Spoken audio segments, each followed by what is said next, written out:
Happy Earth Day, friends. It's Lorax time. It's Dr. Seuss time. There he is. The awesomest person. At the end of the town where the grickle grass grows, and the wind smells slow and sour when it blows, and no birds ever sing excepting old crows, is the street of the lifted Lorax.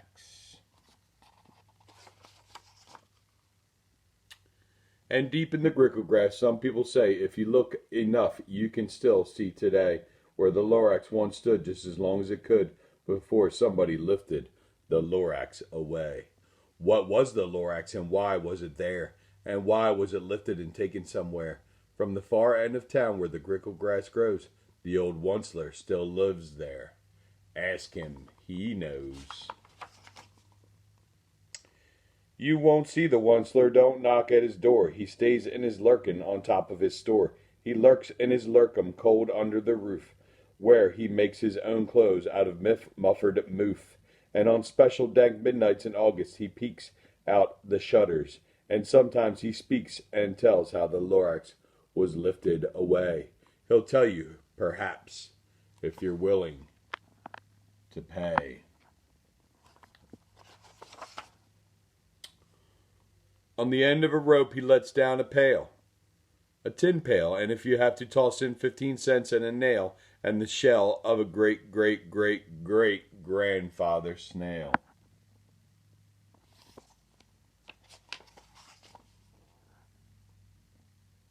Then he pulls up the pail, makes a most careful count to see if you've paid him the proper amount. Then he hides what you've paid him away in his snubby, his secret strange hole in his grovyless glove. Then he grunts, I will call you by whisper-my-phone, for the secrets I tell you are for your ears alone. Slup, down slups the whisper-my-phone to your ear, and the old Onceler whispers are not very clear, since they have come down through a snurgly hose, and he sounds as if he had smallish bees up his nose. Now I tell you, he says with his teeth sounding gray, how the Lorax got lifted and taken away. And it all started way back, such a long time back. Way back in the days when the grass was still green and the pond was still wet and the clouds were still clean, and the song of the Swami Swans rang out in space, one morning I came to this glorious place. And I first saw the trees, the truffula trees, the bright-colored tufts of the truffula trees, mile after mile in the fresh morning breeze. And under the trees I saw brown barbaloots frisking about in their barbaloot suits as they played in the shade and ate truffula fruits. From the rippulous pond came the comfortable sound of the humming fish humming while splashing around. But those trees, those truffula trees, all my life I've been searching for trees such as these. The touch of their tufts was much softer than silk, and they had the sweet smell of fresh butterfly milk. I felt a great leaping of joy in my heart. I knew just what to do. I unloaded my cart. And in no time at all I built a small shop. Then I chopped down a truffula tree with just one chop, and with great skillful skill and with great speedy speed, I took the soft tuft and I knitted a thneed.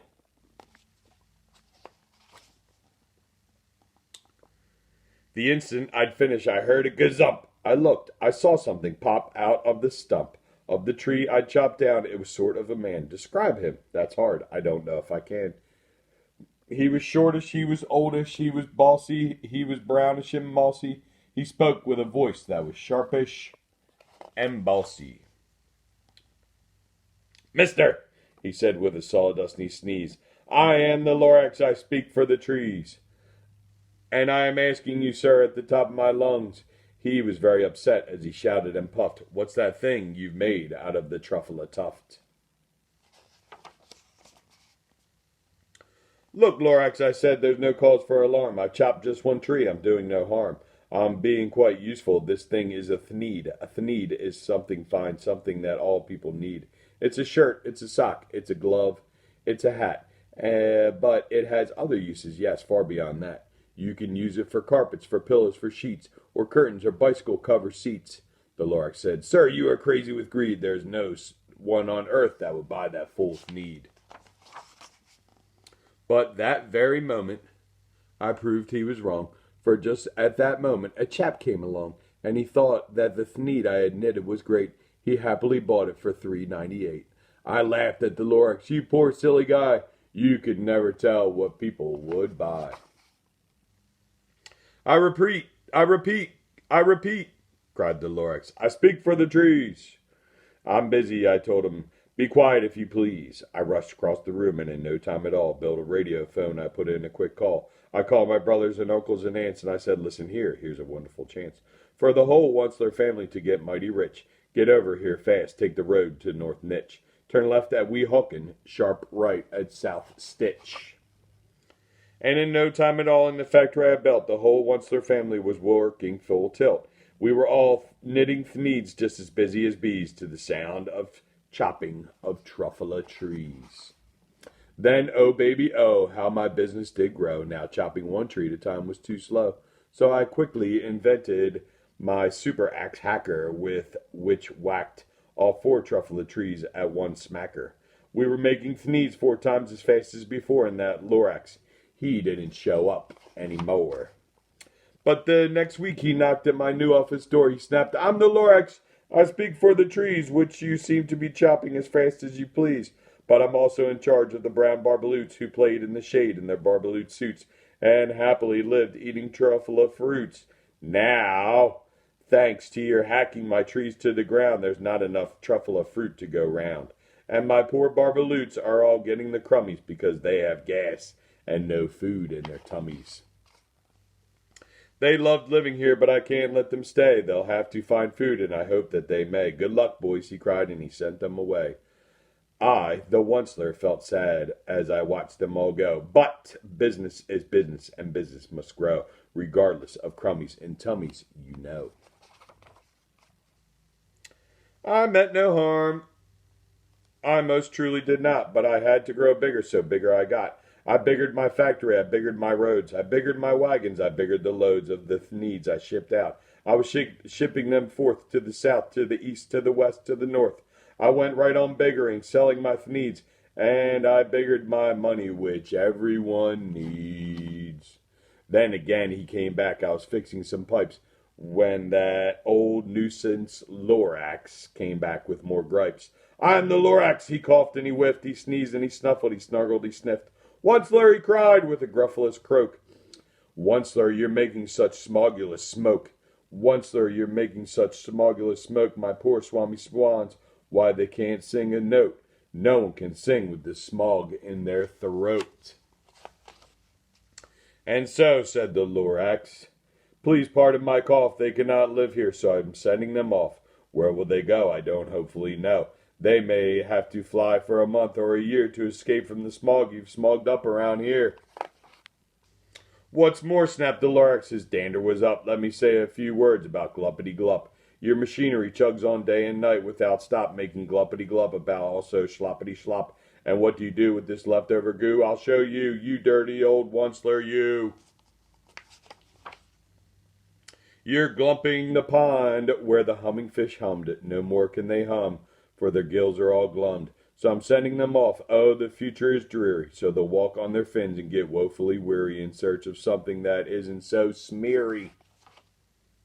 And then I got mad. I got terribly mad. I yelled at the Lorax, "Now listen here, Dad. All you do is yap, yap, yap and say bad, bad, bad. Well, I have my rights, sir, and I'm telling you I intend to do on doing just what I do. And for your information, you Lorax, I'm figure on biggering and biggering and biggering, turning more truffula trees into Thneeds, which everyone needs." And at that very moment, we heard a loud whack. From outside in the fields came a sickening smack of an axe on a tree. Then we heard the tree fall, the very last truffula tree of all. No more trees, no more Thneeds, no more work to be done. So in no time my uncles, aunts, everyone all waved goodbye.